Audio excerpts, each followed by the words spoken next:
Le FC Barcelone doit faire très attention au club anglais de Manchester United parce qu'on apprend aujourd'hui que Manchester United garde un œil sur Rafinha. Donc on parle d'une somme de plus de 120 millions d'euros. On va parler cette fois-ci d'Hansi Flick, les gars. Il envisage quelque chose de nouveau tout simplement pour Marcus Rashford.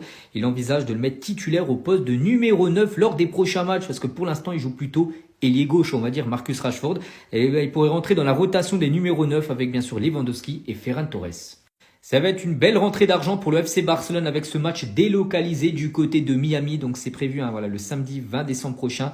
Villarreal contre le Barça ne se jouera pas à Villarreal mais plutôt à Miami. Et le Barça gagnera environ 5 millions de livres sterling, ce qui fait à peu près, on va dire 7 millions d'euros grâce à ce match qui va se jouer aux États-Unis. Donc cette somme sera versée par Relevant, l'organisateur de l'événement. La Liga ne peut pas financer une telle somme. Et on finit aujourd'hui avec une info aussi concernant la Super League. Souvenez-vous, à l'époque, les gars, tous ces clubs avaient sorti un communiqué pour dire oui, nous faisons partie de la Super League. Donc depuis, plein de clubs se sont retirés, mais pas encore le Barça. Et le Barça a abandonné après le projet, bien sûr, de la Super League, mais ne peut pas encore le confirmer officiellement en raison de sanctions financières. L'idée est de laisser tout simplement le projet mourir. Le FC Barcelone va prendre une grosse décision, donc avec l'absence bien sûr d'Inigo Martinez, qui a créé totalement un vide bien sûr en défense centrale, ce qui incite le club à envisager de recruter un défenseur gaucher lors du mercato de janvier. Si l'occasion se présente, s'il y a une belle opportunité à faire, le Barça prendra un défenseur, parce que oui, la défense n'est pas au mieux, les gars, les 2 derniers matchs, 6 buts encaissés. Et à noter qu'on parle également que Flick discutera également avec Deco, le directeur sportif bien sûr du FC Barcelone, de la possibilité d'ajouter un autre numéro 9 lors du mercato de janvier. Peut-être pourquoi pas un prêt pour les 6 derniers mois de la saison. Des nouvelles concernant Fermín López et les nouvelles sont bonnes. Ce joueur est blessé quand même depuis quasiment 3 semaines. Il manque beaucoup au FC Barcelone. Et Fermín López progresse bien sur sa blessure. Son retour est attendu contre Gérone. Prévu le match dans maintenant 8 jours. Et on finit les gars avec ce match, vous savez, du Barça contre Villarreal qui va se jouer à Miami. Et les joueurs du Barça ne sont pas contents à l'idée de jouer contre Villarreal à Miami, de faire un voyage de l'autre côté de l'Atlantique en décembre et de se rendre quelques jours après les gars en Arabie Saoudite pour la Super Coupe. Donc ça sera début janvier.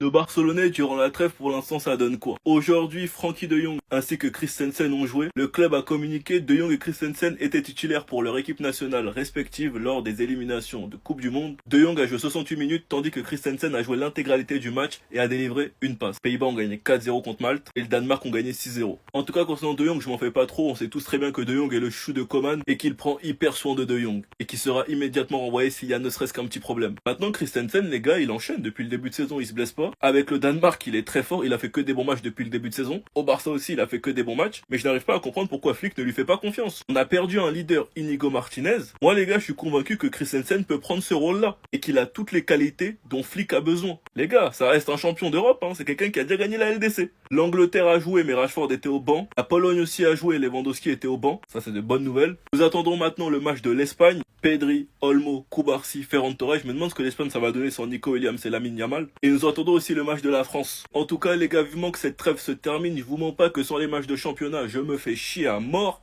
Et surtout, on veut 0 blessé. 0, s'il vous plaît. Afin d'être en pétard au retour de la trêve. Enfin bref, sinon vous les gars, vous en pensez quoi? Ramenez-vous sur Snap, on s'ennuie. Les Parisiens, vous voulez pas nous laisser tranquille un petit peu? Ça y est, frère, vous nous avez pris Neymar, vous nous avez pris Messi, vous nous avez pris le Ballon d'Or.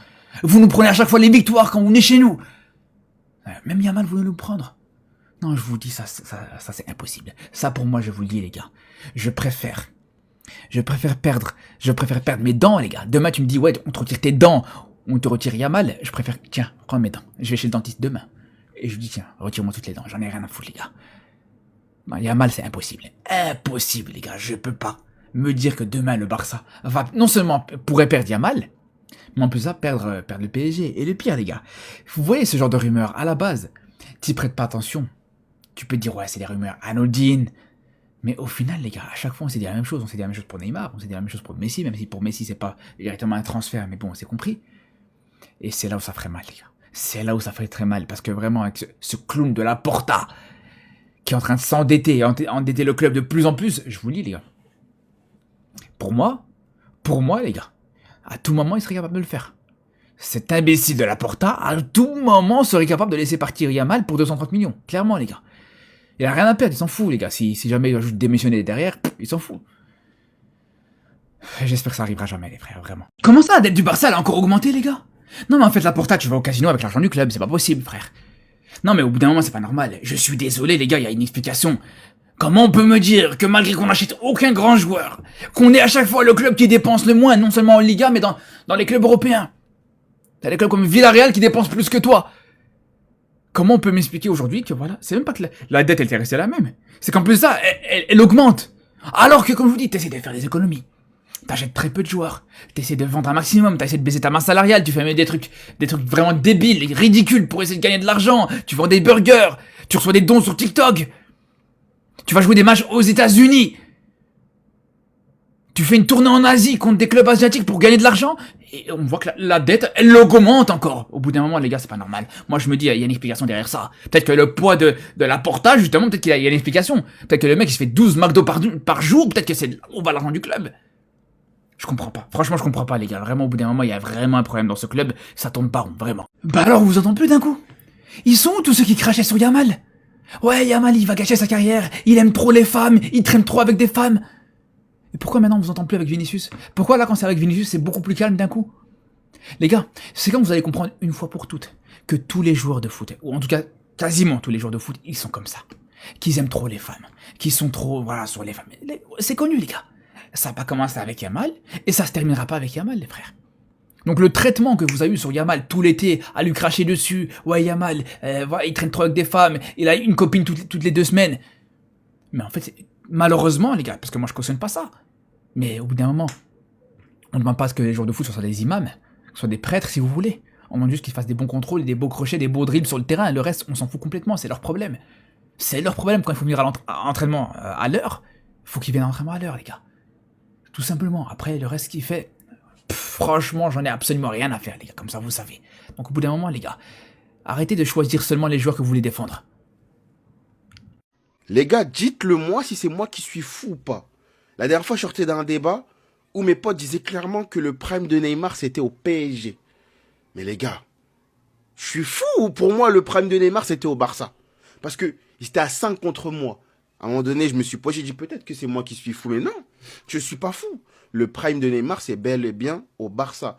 En fait, pour évoquer un prime, pour moi, il te faut une conclusion derrière, un trophée majeur remporté ou voilà, quelque chose d'important. Au PSG, c'était très impressionnant sur l'aspect individuel, mais sur l'aspect collectif, etc., bah, il n'a rien remporté finalement, tu vois. Alors qu'au Barça, il avait à la fois l'aspect collectif, l'aspect individuel, et il a fini quoi? Top 3 BO, les gars. Dans le top 3 BO. Au Barça. Chose qu'il n'a jamais fait au PSG. Et en plus de ça, il gagne une Ligue des Champions où c'est un acteur majeur aussi. Donc, les gars, s'il vous plaît, qu'on ne me dise plus jamais que son prime c'était au PSG ou quoi là. En fait, c'est vous qui êtes fous. C'est vous. Les gars, ça sent pas bon. Hein. J'ai l'impression qu'il sera pas là pour le Classico. Et franchement, j'ai envie de vous dire, on a besoin de lui.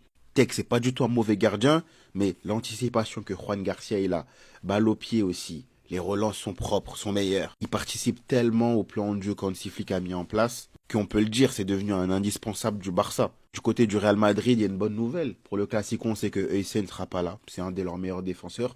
Quoique, finalement, quand l'opposition de style est assez forte, on voit que le petit commence à paniquer, donc attention. Concernant Dani Olmo, il est dit que Hansi Flick va avoir une réunion avec le joueur parce qu'il trouve que son pressing, il est pas suffisant. Mais Flick, avec Dani Olmo, prend aussi Araujo et Cubarsí. Je pense qu'il y a des choses à leur dire aussi. Dani Olmo, c'est le pire. Déjà que tu n'es pas bon dans ton domaine et en plus de ça, tu fais pas le pressing pour l'équipe. Je l'ai dit, ce mec-là, pour le réveiller, parce que oui, il se réveillera tôt ou tard, il faut le mettre sur le banc. Le déclic, c'est ça. Quand tu frustres un joueur, il revient à son meilleur niveau. Quitte à faire jouer Rafinha en 10, quitte à mettre Rooney en 10 pour qu'il ait le déclic, Pedri plus haut ou De Jong, il faut le faire, c'est inévitable. C'est ce qu'il faut pour qu'un joueur se réveille.